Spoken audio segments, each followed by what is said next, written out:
Okay, let's take a little recap where we are right now.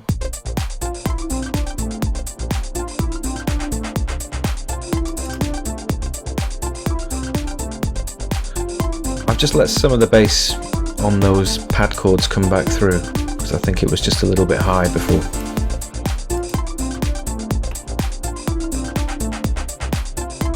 Arpeggio working well with that sample delay. I'll use that later on.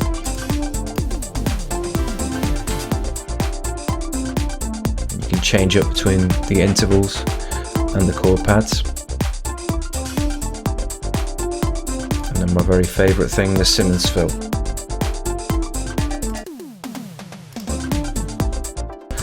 Ah, so 80s. Right, anyway.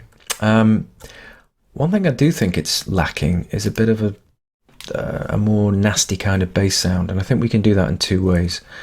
If I draw in a new track, and if we just compress this and have a look at what the actual bass is playing already, we can see that it's B flat, we can see that it's B flat, up to C, down to G. Obviously there's a huge legato on that. Ooh, I like it.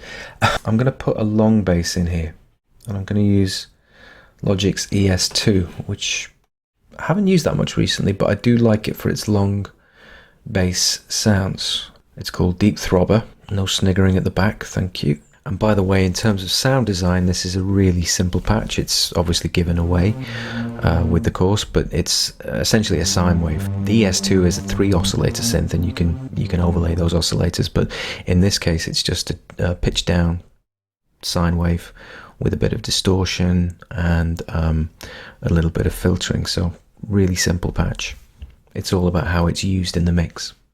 And the reason why I like this patch is because I can put a more sort of mid-rangey bass in, which is one of those things that when people talk about really prominent bass in tracks, they're often listening to the lower mid-range, because when you have real bass in a track in certain sound systems, you don't get that full reflection of the frequency range. So, for example, if you hear things on the radio, you hear things on your laptop, even certain headphones, what you think is the bass is sometimes really a cleverly engineered lower mid-range, and this is what this kind of sound can give you, and I think it can work quite well in tandem with the existing bass line. I'm just going to record a bit of that in.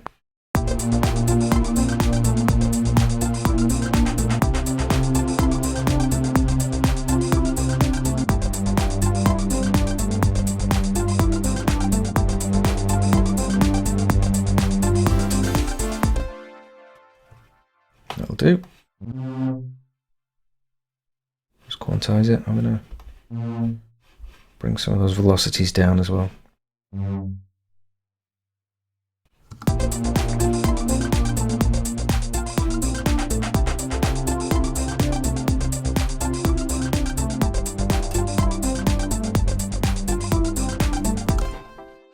just going to decompress that in terms of the notes rather than the audio technique. I should probably stop using that term. Collapse, that's what I should say. I'm just going to drop this an octave down.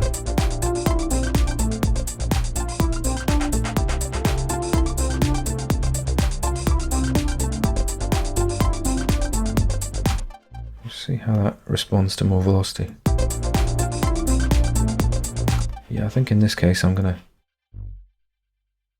give these notes pretty much full velocity. I have this command as well, which is K, and that extends MIDI regions until it recognizes another MIDI region. So if you have a short note, you can expand it out.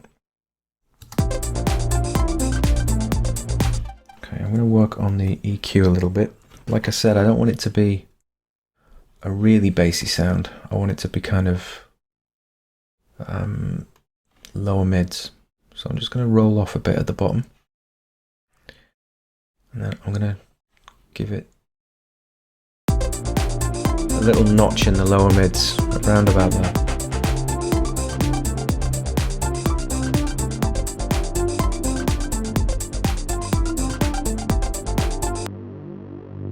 Put the analyzer on.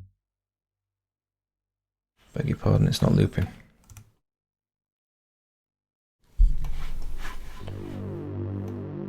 I'm just going to roll some of the top off as well, not too much.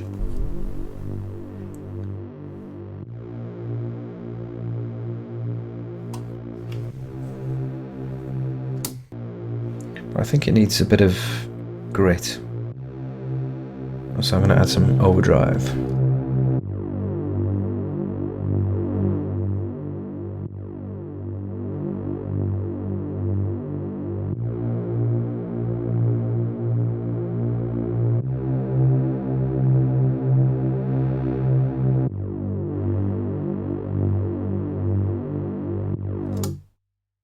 Good, and then some compressor maybe as well, because I actually want this to sidechain and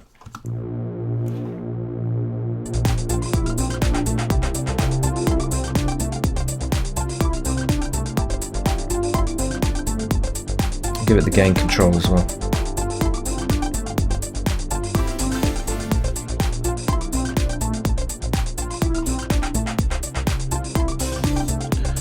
We sidechain that to sidechain.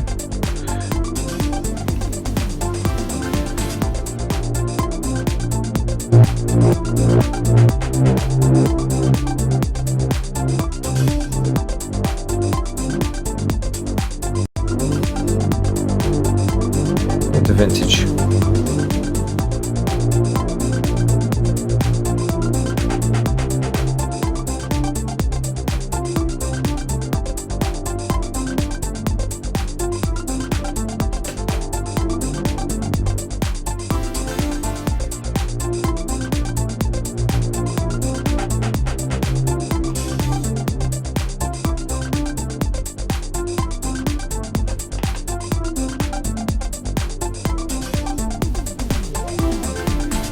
I like doing those kind of EQ sweeps as well sometimes, but we'll get to that later on.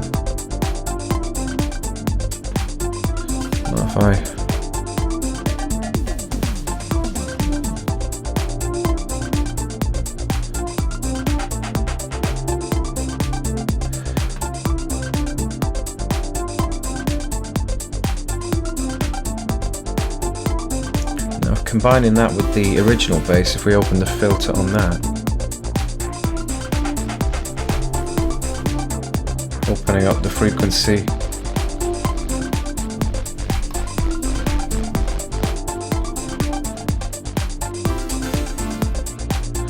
there's going to be plenty of room there to create a kind of exciting bass build in breakdowns and things like that.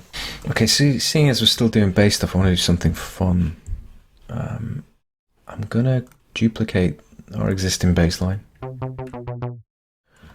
but what I'm gonna do is drop this in, which is something I was mucking about with earlier.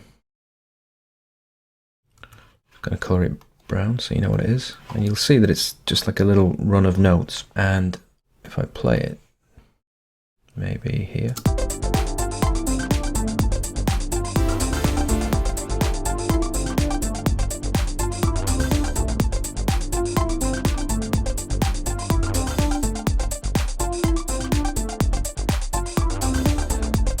so it's kind of got that funky Todd Terje Lindstrom kind of quality.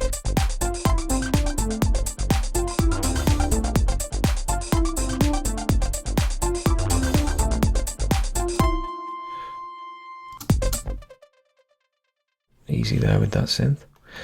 And that's just basically finding a little trill of notes that work in this key. G, F sharp, F, D, C2 and B flat, and just kind of making a little pattern with them. It's good for the turnarounds, and you can, you know, adjust the filter slightly differently to the main bass line, and just nice texture, nice movement for the track. Okay, I think that's pretty good for the extra bass line elements. They're going to work really well in the arrangement. I'm going to think about a couple more melodic elements and then get into adding some effects and transitions and stuff that will give the track a bit more sparkle. See you soon.